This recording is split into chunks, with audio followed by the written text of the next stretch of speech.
karena ikan belum sampai. Sabar dong, yang penting nyampe. Nyampe sih, tapi mati. Ikan mati dalam perjalanan, nggak bisa refund. Segera bayar ya, Pak. Dulu habis bayar, seller langsung hilang. Nanti aja deh. Oh, sekarang. Jika Bapak tak segera bayar, saya laporkan sebagai pelaku hit and run. Pak, jangan, Pak.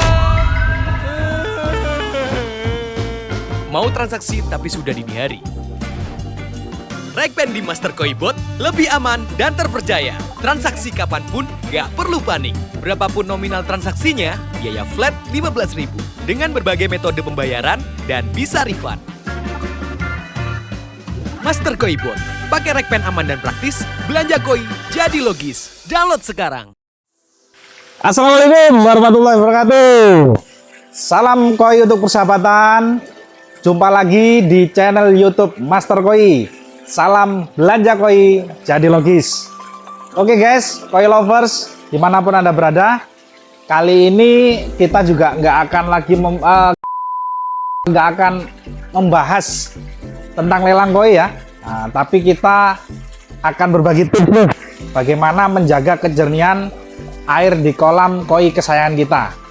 Simak terus, jangan kemana-mana.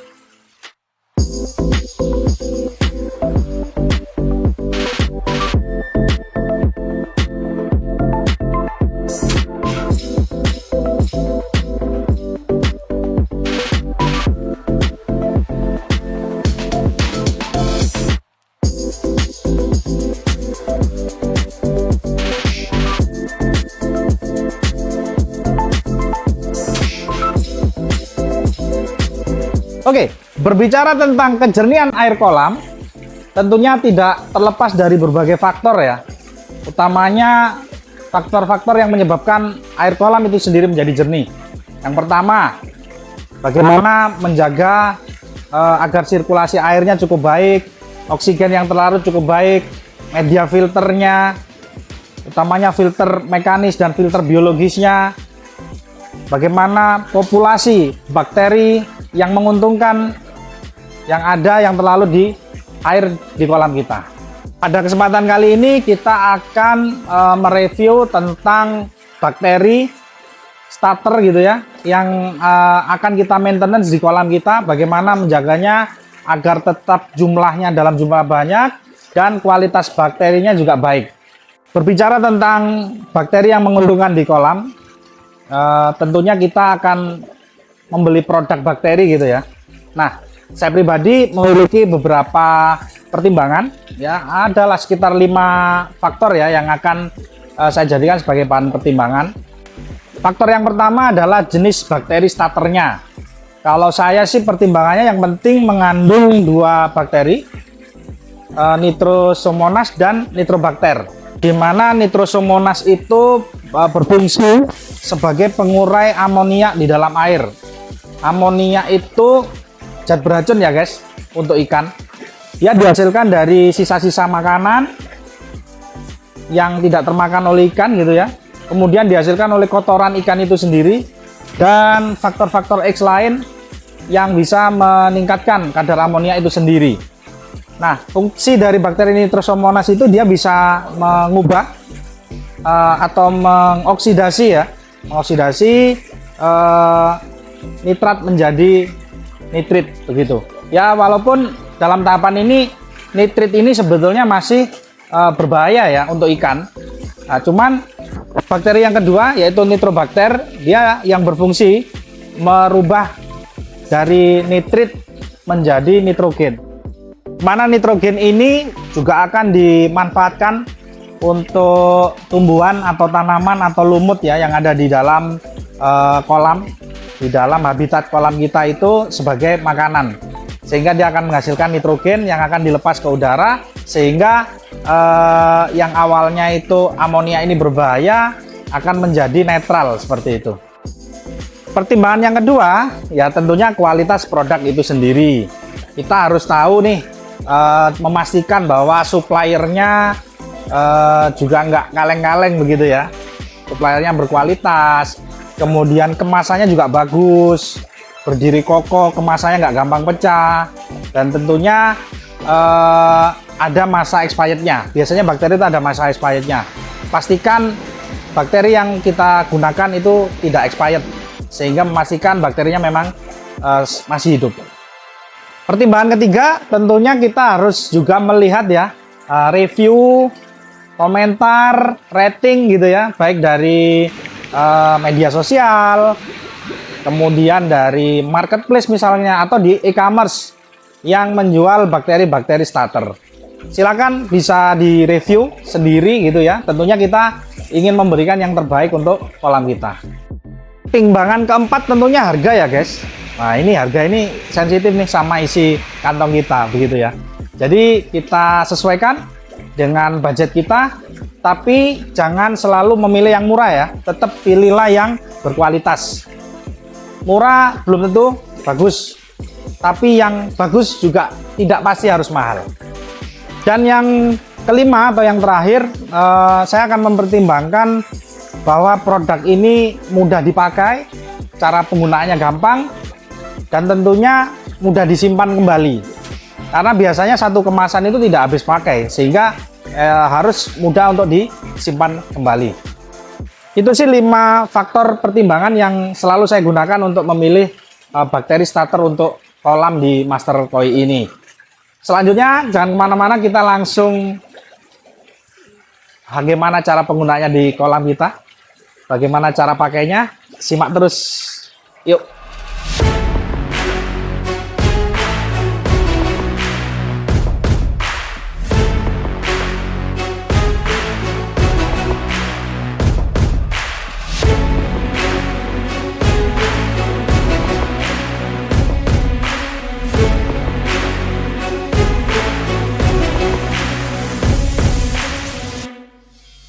Oke, sebelum saya tuang ini di kolam ya, saya biasanya memang menggunakan ini ya, Purify Bacter Pro, punyanya 99 Koi gitu ya. Ini sudah saya pakai kurang lebih sejak 4 bulan yang lalu ya, dan sudah bisa terlihat di hasil kolam Master Koi ini, airnya juga jernih seperti itu, dan ikannya juga sehat-sehat ya. Dan dari yang faktor-faktor yang saya sampaikan tadi itu memang ini sudah memenuhi ya. Yang pertama dari sisi komposisi bakteri di sini juga sudah mengandung nitribakter sama nitrosomonas seperti itu. Kemudian dari sisi harganya juga terjangkau, bisa lihat-lihat di deskripsi nanti linknya untuk harganya. Kemudian dari sisi kemasan, kualitasnya juga cukup kokoh ya. Ini kalau diberdirikan sudah kokoh sekali, nggak gampang tumpah, nggak gampang roboh. Karena ada beberapa yang pernah saya pakai itu kalau diberdirikan dia nggak bisa berdiri guys. Letoy. Seperti itu ya. Dan suppliernya juga bagus, ini diproduksi oleh PT Quantum ya. Kemudian saya juga melihat dari preview, dari review juga, dari media sosial, dan dari beberapa pengemudi lain juga memberikan testimoni yang baik untuk produk ini. Seperti itu. Dan tentunya jangan sampai, yang paling penting ini ya, ini juga sudah ada expired date-nya. Ini di tanggal 6 bulan 1 tahun 2026. Jadi masih lama. Ini kita kocok dulu ya. Nah, seperti ini biar terlarut. Oke, langsung kita buka aja. Nah, kapasitas air di kolam Master Koi ini 36 ton ya guys ya. Jadi secara aturan pakai di sini setiap 1 ton menggunakan 10 ml Purify Bacter Pro ini, dan setara dengan satu tutup ini setiap 10 ml, sehingga jika kita hitung untuk 36 ton ini berarti membutuhkan 36 tutup botol. Nah, biasanya saya menggunakan kami bagi dua ya. Yang 20 tutup botol itu langsung saya letakkan di media filter begitu ya, melalui skimmer, dan yang 16 sisanya langsung saya siramkan melalui waterfall-nya. Yuk kita langsung praktekin.